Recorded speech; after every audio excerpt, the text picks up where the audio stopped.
Todos sabemos que el pueblo judío era el pueblo escogido por Dios en tiempos del Antiguo Testamento, y el régimen de gobierno era una teocracia. El prefijo teo es de origen griego, quiere decir Dios cuando entra en la formación de nombres. Por ejemplo, teocracia para decir que la forma de gobierno de esa nación era el gobierno de Dios, porque cracia significa gobierno. Por ejemplo, en nuestro país, Argentina, la forma de gobierno es democracia, donde demo significa pueblo y cracia gobierno. Por tanto, con el prefijo significa gobierno del pueblo.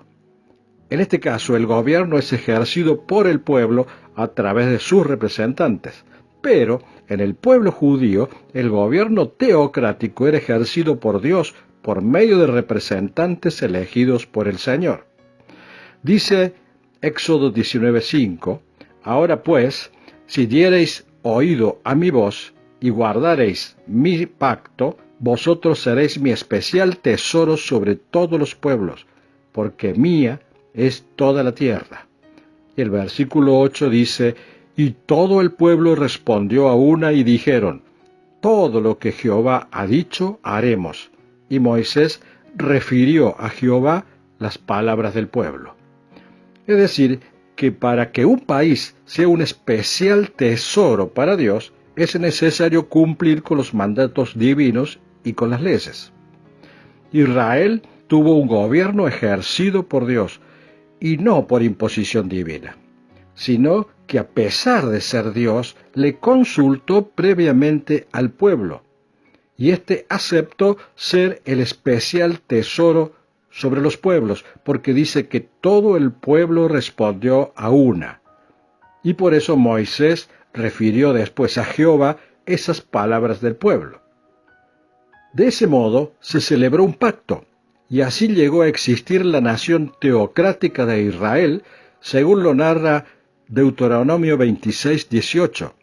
Y Jehová ha declarado hoy que tú eres pueblo suyo y de su exclusiva posesión, como te lo ha prometido, para que guardes todos sus mandamientos, a fin de exaltarte sobre todas las naciones que hizo, para loor y fama y gloria, para que seas un pueblo santo a Jehová tu Dios, como él ha dicho. Por tratarse de un sistema teocrático, debían vivir bajo la autoridad de un Dios único e invisible.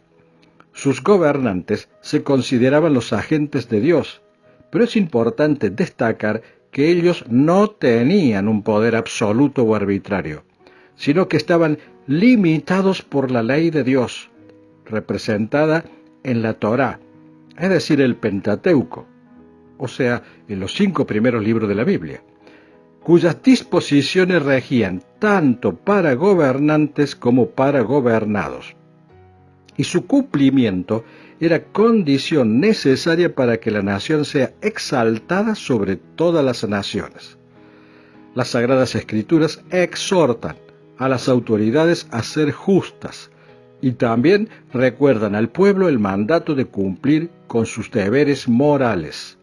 Esto pone en evidencia que desde la más remota antigüedad, como lo muestra la tradición hebrea, se cultivó y fomentó la lectura y escritura para que la población pudiera aprender por sí misma la palabra de Dios como un requisito indispensable para ser una gran nación, lo cual evidencia que el cumplimiento de la ley fue siempre una obligación para todos, y que es indispensable para que exista una vida en comunidad próspera y ordenada, y también para el progreso personal y general.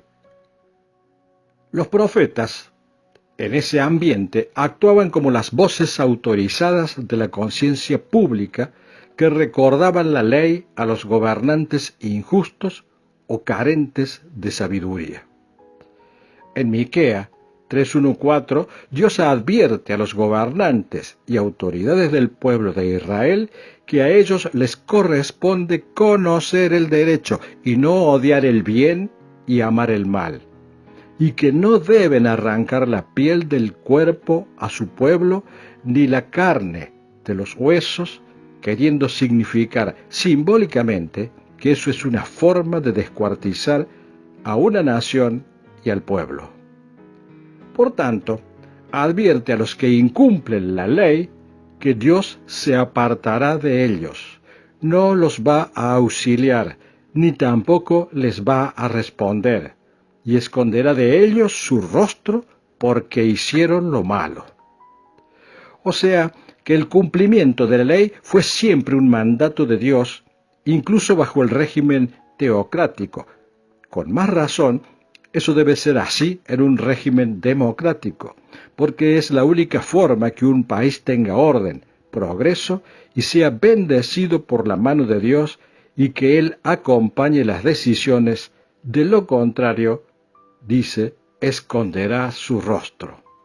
Es decir, que la obediencia de la ley, tanto para gobernantes como para gobernados, es una condición imprescindible para que una nación progrese en forma ordenada bajo la guía de Dios, con toda la protección que ello implica.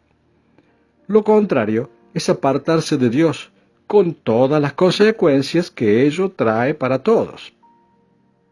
Además, los judíos fueron uno de los primeros pueblos del mundo que practicaron la limitación del poder, mediante leyes escritas y la vigencia de sus valores y normas los convirtió en una nación industriosa y productiva. En un momento de la historia de Israel, el gobierno de Dios estaba representado por los llamados jueces, quienes eran líderes guerreros que desempeñaban sus funciones en tiempo de crisis, antes de que el pueblo pudiera ser gobernado por un rey. Pero después pidieron rey, haciendo caso omiso a las advertencias que Dios les hizo con gran amor, y para cuidarlos. Esas advertencias están contenidas en el capítulo 8 de Primera de Samuel. Jehová le indicó al autor que previniera al pueblo judío que si elegía a un rey, éste iba a abusar de ellos y a esquilmarlos, porque el rey tomará lo mejor de sus tierras, de sus viñas y de sus olivares, y los dará a sus siervos, que además les quitará sus bienes, los hará siervos de él, y que en tal caso, cuando le clamen a Dios, él no responderá, porque es lo que ellos escogerían. No obstante esas advertencias, el pueblo eligió tener un rey.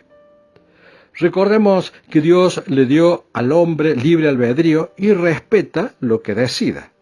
Pero el pueblo después tuvo que sufrir las consecuencias de su mala decisión.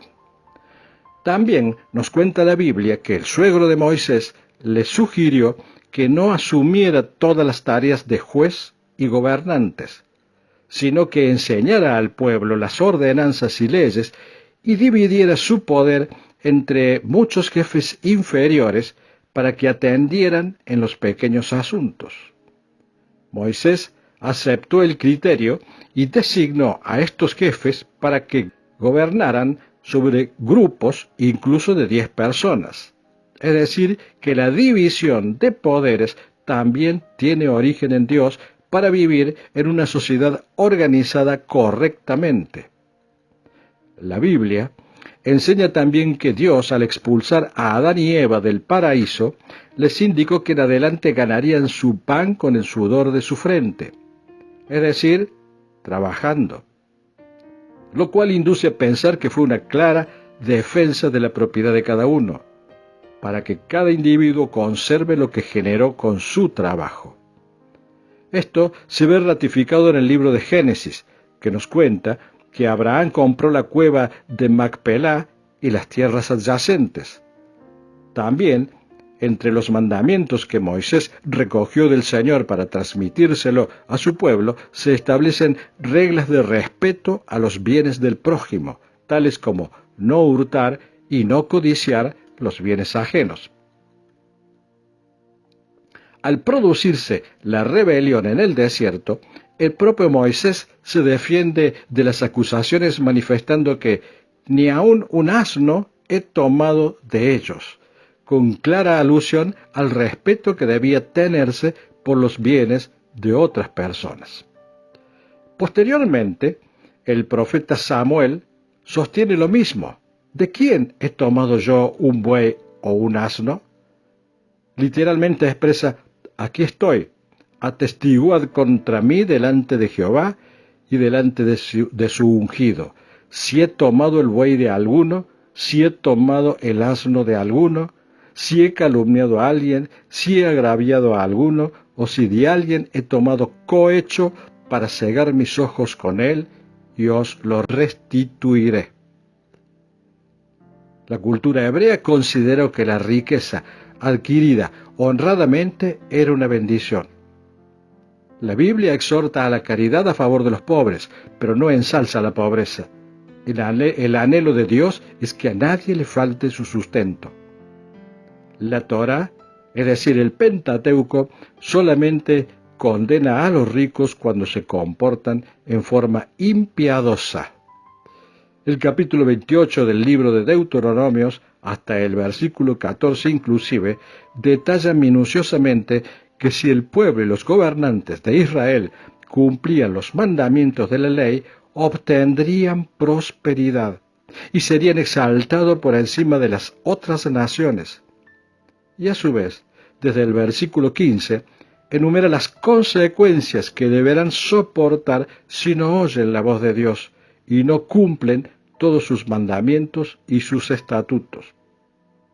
También, en el libro de Josué se afirma en 1:7, solamente esfuérzate y sé muy valiente para cuidar de hacer conforme a toda la ley que mi siervo Moisés te mandó. No te apartes de ella, ni a diestra ni a siniestra, para que seas prosperado en todas las cosas que emprendas. Es decir, que las instrucciones bíblicas siempre nos llevan al respeto de la ley, cualquiera sea nuestra condición, gobernante o gobernado, para ser receptor de las bendiciones del Señor. Por lo tanto, si amas a Dios, te pido que tengas en cuenta estas cosas. Y si no lo amas, también. Cuida tus actos, porque Él es siempre fiel y justo. Piensa en tu bien y en el del prójimo, es decir, en el bien de todos.